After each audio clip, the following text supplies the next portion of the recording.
আলাইকুম ওয়া রাহমাতুল্লাহি ওয়া বারাকাতুহু।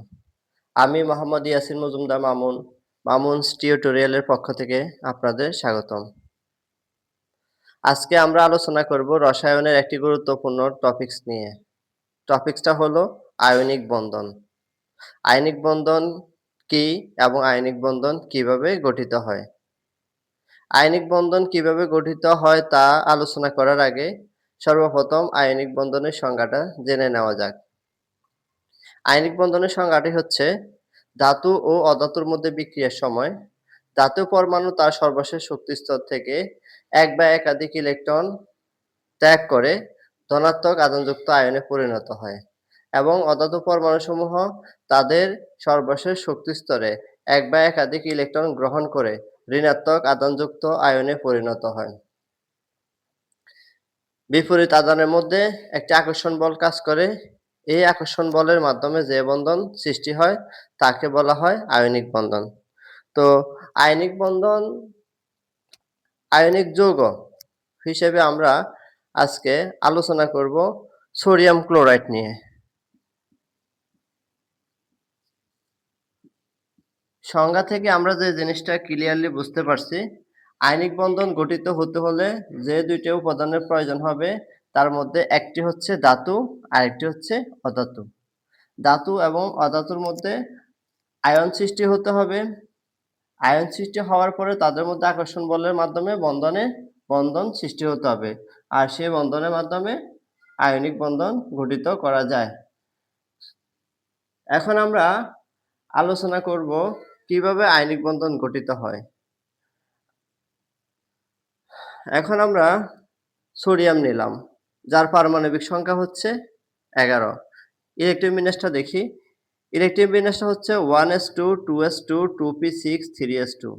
অর্থাৎ সোডিয়ামের সর্বপ্রথম যে শক্তিস্তর আছে সেখানে দুইটা ইলেকট্রন আছে, দ্বিতীয় শক্তিস্তরে 8টা ইলেকট্রন এবং তৃতীয় শক্তিস্তরে একটা ইলেকট্রন রয়েছে। আরেকটা হলো ক্লোরিন, যার পারমাণবিক সংখ্যা হচ্ছে 17। ক্লোরিন হচ্ছে একটি অধাতু। ইলেকট্রন বিন্যাসটা হচ্ছে 1s2 2s2 2p6 3s2 এবং 3p5, যার প্রথম শক্তিস্তরে দেখা যাচ্ছে ইলেকট্রন আছে 2টি, দ্বিতীয় শক্তিস্তরে ইলেকট্রন আছে 8টি এবং তৃতীয় শক্তিস্তরে ইলেকট্রন আছে 7টি। এখন আয়নিক বন্ধন তৈরি করার সময় এরা কি করবে? সোডিয়াম পরমাণু তার সর্বশেষ শক্তিস্তরে যে একটা সিঙ্গেল ইলেকট্রন আছে, এই ইলেকট্রনটা সোডিয়াম পরমাণু ক্লোরিনকে দিয়ে দিবে। ক্লোরিন এই ইলেকট্রনটা গ্রহণ করবে।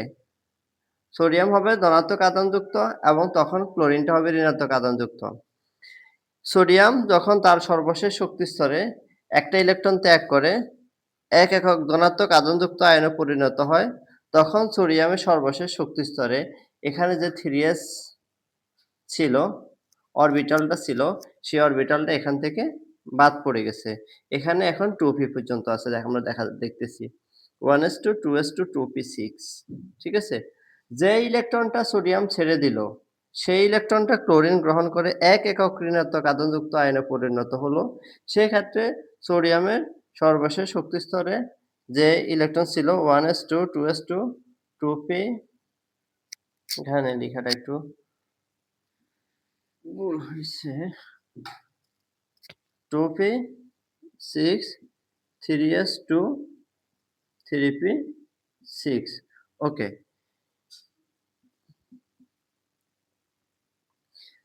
ক্লোরিন তার সর্বপ্রথম শক্তিস্তরে এখন ইলেকট্রন আছে 2টা, দ্বিতীয় শক্তিস্তরে হচ্ছে 8টা, তৃতীয় শক্তিস্তরে ইলেকট্রন আছে 8টি। অর্থাৎ সোডিয়াম তার নিকটবর্তী নিষ্ক্রিয় গ্যাস নিয়নের ইলেকট্রন বিন্যাস অর্জন করলো, যার পারমাণবিক সংখ্যা হচ্ছে 10। আবার ক্লোরিনও একটা ইলেকট্রন গ্রহণ করে তার নিকটবর্তী নিষ্ক্রিয় গ্যাস আর্গনের ইলেকট্রন বিন্যাস অর্জন করলো, যার পারমাণবিক সংখ্যা হচ্ছে 18। নিকটবর্তী নিষ্ক্রিয় গ্যাস আর্গনের ইলেকট্রন বিন্যাস অর্জন করলো। এখন আমরা বিষয়টা এভাবে দেখি, সোডিয়াম আয়নে পরিণত হয়েছে একটা ইলেকট্রন ত্যাগ করে, আর সেই ইলেকট্রনটা ক্লোরিন গ্রহণ করে ক্লোরাইড আয়নে পরিণত হয়েছে। এখন এই যে সোডিয়ামটা যার মধ্যে ধনাত্মক আয়নের উৎপত্তি হয়েছে, এবং এখানে যে ক্লোরিনটা আছে, যেটার মধ্যে ঋণাত্মক আয়নের উৎপত্তি হয়েছে, তারা পরস্পরকে আকর্ষণ করবে। এই আকর্ষণ বলের মাধ্যমে কি তৈরি হলো? সোডিয়াম ক্লোরাইড যৌগটি তৈরি হলো।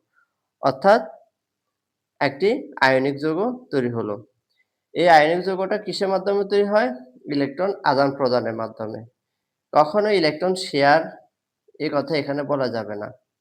ইলেকট্রন আদান-প্রদানের মাধ্যমে আয়নিক বন্ধনটা তৈরি হয়। এভাবে আমরা আরো অনেক আয়নিক যৌগ তৈরি করতে পারি। এটা হচ্ছে আয়নিক যৌগ তৈরির মেইন কনসেপ্ট। ওকে, আজকে এতটুকু। ভিডিওটি দেখার জন্য ধন্যবাদ।